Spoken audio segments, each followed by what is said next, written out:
Hello, we are in Hyderabad आणि हा आमचा हॉटेल रूम. पूर्ण रात्र ट्रेनमध्ये ट्रॅव्हल करून आम्ही आता जाम दमलेलो. त्यात पण आम्हाला अर्ध्या तासातच तयार होऊन खाली जायचा होता. पण तरी आम्ही घरी फोन करून रूम वगैरे दाखवत राहिलेलो आणि संतोषी देवीची तब्येत बरी नव्हती म्हणून ती नव्हती. मग आता पटापट आवरून आम्ही निघालो गोलकोंडा फोर्ट बघायला.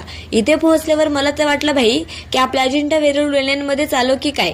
लिटरली इतका भारी वाटत होता ना तिथे खूपच. या किल्ल्याची स्टोरी अशी आहे की कोंडा म्हणजे डोंगर आणि डोंगराभोवती गोल पसरलेला 6 किल्ला आणि हा 11व्या शतकात वरंगलचा राजा काकतीय प्रतापरुद्रने येथे मातीचा बांधलेला.